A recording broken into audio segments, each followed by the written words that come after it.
नमस्कार मेरे प्यारे बच्चों, दूसरे वीडियो में पुनः आपका स्वागत है। पिछले वीडियो में हमने यहाँ तक पढ़ा था कि गुरुजी व्यथित हो पीड़ा से कराह रहे थे। उनके पेट के पीड़ा को समाप्त करने के लिए शिवाजी चल पड़े थे। सूर्यास्त का समय था, धरती पर अंधेरा फैल रहा था। शिवाजी हाथ में पात्र लेकर वन की ओर चल पड़े। सूर्यास्त मतलब होता है सूर्य का छिप जाना। सूर्य छिप गए अर्थात सूर्यास्त हो गया। जब सूर्य अस्त होता है तभी अंधेरा कम होगा या अंधेरा समाप्त होगा। तो सूर्यास्त का समय हो चुका था, धरती पर अंधेरा फैल रहा था। शिवाजी हाथ में पात्र लेकर वन की ओर चल पड़े। शिवाजी हाथ में अपने पात्रों को लिया। किस पात्र को? जिसमें उनको दूध लाना था। पात्र को लिए और वन की ओर चल पड़े। वर्षा होने लगी, बादल गरजने लगे। क्योंकि बरसात का समय था, शाम हो आई, तब तक बादल पहले से ही छाया हुआ था, तो वर्षा होने लगी और बादल गरजने लगे। बरसात का महीना होता है तो ये तो आप जानते हैं, आपने देखा भी होगा कि बरसात के महीने में बादल तेज, जब बारिश में कितने बादल तेज गरजते हैं, जो और भयावह स्थिति हो जाती है। और रहकर बिजली भी चमकने लगी। शिवाजी भीगते हुए सघन वन की ओर बढ़ने लगे। देखते ही देखते अर्धरात्रि बीत गई। जब वो वन की ओर बढ़ने लगे, उन्हें जाना था, जिधर जा रहे थे वो वन में उस सिंघनी के दूध के लिए, तो उनको ढूंढते ढूंढते आधी रात हो गई। अर्धरात्रि मतलब होती है आधी रात या अर्धरात्रि। अर्धरात्रि माने आधी रात, और सघन माने घना, और पात्र माने बर्तन। पात्र माने बर्तन, जिस बर्तन में उनको दूध लाना था। सघन मतलब घना, काफी घना जंगल था। अब शिवाजी भीगते हुए सघन वन की ओर बढ़ने लगे। देखते देखते अर्धरात्रि बीत गई। शिवाजी वर्षा से बचने के लिए एक वृक्ष के नीचे खड़े हुए। शिवाजी जब भीग गए, काफी उनको समस्या आने लगी, तो उस वर्षा से बचने के लिए एक पेड़ के नीचे खड़े हो गए। उनके मन में बहुत बड़ी चिंता थी। वो सोच रहे थे, चिंता क्या थी? आधी रात बीत चुकी, अभी तक दूध, गुरुजी की पीठ में वहां पे पीड़ा हो रही है, पेट में उनके दर्द हो रहा है, लेकिन अभी तक दूध नहीं मिला है। ये उनको चिंता थी कि अब दूध मिलेगा कि नहीं मिलेगा, नहीं मिलेगा तो क्या होगा। आधी रात बीत गई, अभी तक उनको चिंता क्या थी? वे सोच रहे थे कि आधी रात बीत गई पर अभी तक कोई सिंघनी दिखाई नहीं पड़ी। आधी रात बीत चुकी है परंतु अभी तक कोई सिंघनी दिखाई नहीं पड़ी है। तब क्या गुरुजी के लिए सिंघनी का दूध नहीं मिल सकेगा? यदि मैं खाली हाथ लौट कर गया तो मन में क्या सोचेंगे? आप भी अगर किसी कार्य को करने जाते हैं, आप पूरे मन से उस कार्य को करना चाहते हैं, लेकिन किसी समस्या का उस कार्य को पूरा होने में संदेह होता है, तो आपके मन में कहीं कहीं ये बात आती है कि अगर इस कार्य को मैं अधूरा छोड़कर जाता हूं, इस कार्य को मैं पूरा नहीं कर पाता हूं, तो गुरुजी या जिन व्यक्ति का कार्य आपने लिया है वो आपके बारे में क्या सोचेंगे कि आप डर के मारे इस कार्य को नहीं किए, आप करना ही इस कार्य को नहीं चाहते थे। तो वही यहाँ पे शिवाजी के मन में भी आया क्या कि वे मन में क्या सोचेंगे, यदि मुझे दूध न मिला तो मैं लौट कर गुरुजी के पास नहीं जाऊंगा। ऐसा शिवाजी ने निश्चय कर लिया कि अगर मुझे दूध नहीं मिला तो मैं गुरुजी के पास वापस नहीं जाऊंगा। चारों ओर सघन अंधेरा छाया हुआ था। सघन माना था घना, बिल्कुल घना अंधेरा छाया हुआ था। इतना अंधेरा छाया हुआ था कि अपना ही हाथ अपने को नहीं दिखाई पड़ रहा था। इतना अंधेरा था कि अपना ही हाथ अपने को दिखाई नहीं पड़ रहा था। पानी बरस रहा था। सहसा जोर से बिजली चमकी। अचानक, सहसा माने अचानक जोर से बिजली चमकी। शिवाजी बिजली के प्रकाश में यह देखकर विस्मित हो उठे कि वर्षा से बचने के लिए एक सिंघनी अपने बच्चे के साथ खड़ी। उन्हें देखा तो उनके सामने ही एक सिंघनी अपने बच्चे के साथ बरसात से बचने के लिए खड़ी है। तब शिवाजी के आनंद की सीमा नहीं है। शिवाजी बिल्कुल प्रसन्न हो गए कि अब तो उनका उद्देश्य पूरा हो जाएगा। उन्होंने हाथ के पात्र को संभालते हुए कहा, जो हाथ उन्होंने पात्र रखा था संभाला और कहा, निवेदन किया, प्रार्थना किया, किससे? उस शेरनी से। क्या प्रार्थना किया कि हे मां, मेरे गुरु के पेट में बड़ा दर्द हो रहा है, औषधि के लिए मुझे तुम्हारा थोड़ा सा दूध चाहिए। औषधि माने होता है दवा, औषधि माने दवा। औषधि के लिए, दवा के लिए, मेरे गुरु जी की दवा के लिए आपके दूध की थोड़ी सी आवश्यकता है।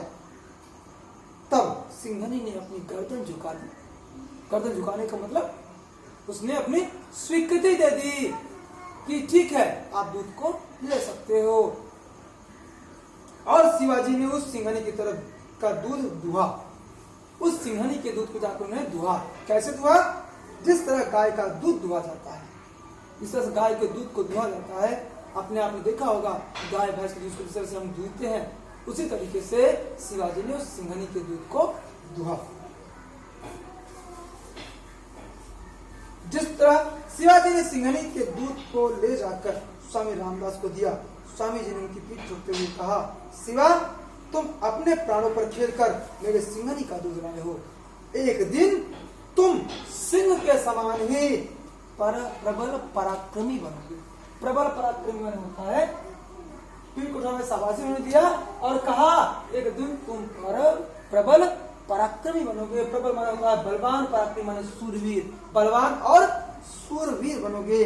गुरु के आशीर्वाद से सचमुच शिवाजी सिंह के समान ही प्रबल पराक्रमी हुए। उनकी वीरता की कहानियां बड़ी श्रद्धा से आज भी कही और सुनी जाती है। उनकी जो कहानियां हैं आज भी हम सुनते हैं।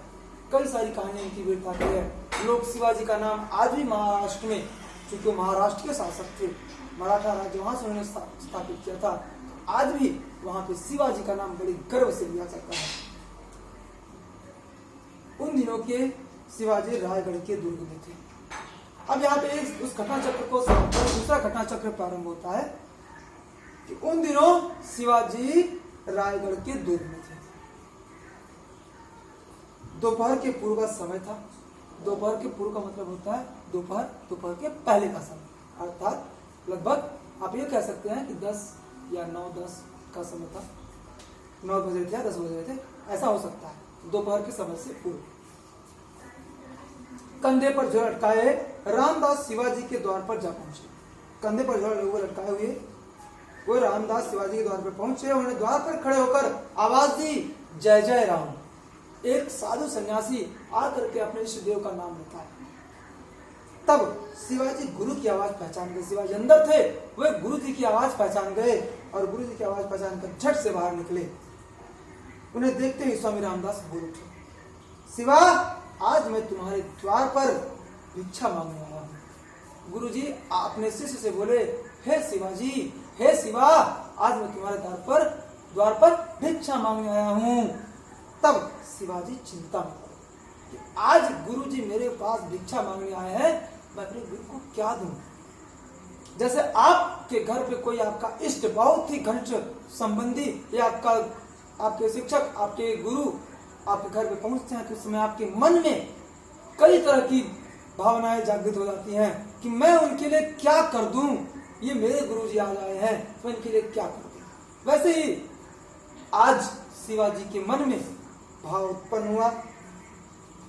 तब उनके दिमाग में वे सोचने लगे कि गुरु जी को भिक्षा में क्या दूं। उनके दिमाग में जो भी चीज आती वह उन्हें बहुत तुच्छ लगती। शिवाजी के दिमाग में जो भी कुछ आता वह बिल्कुल तुच्छ लगता।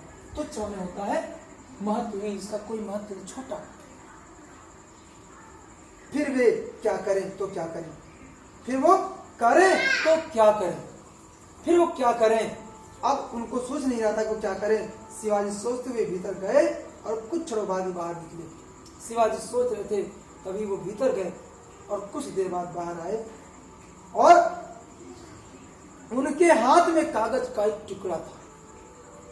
उनके हाथ में कागज का एक टुकड़ा था।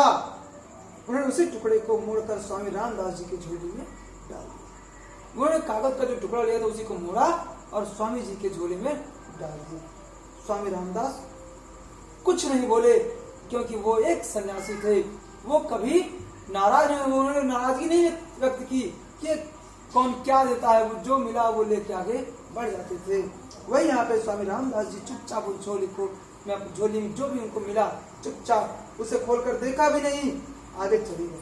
परंतु 1 घंटे बाद उन्होंने फिर लौटकर आवाज दी, जय जय राम। तब फिर गुरु जी की आवाज सुनकर शिवाजी पुनः बाहर निकले।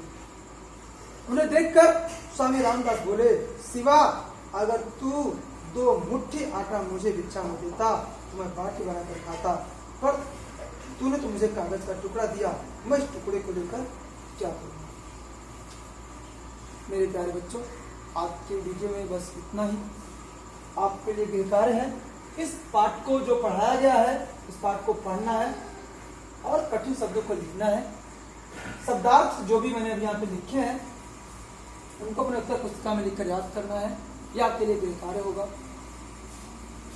इस पाठ को आपको पढ़ना है ध्यानपूर्वक।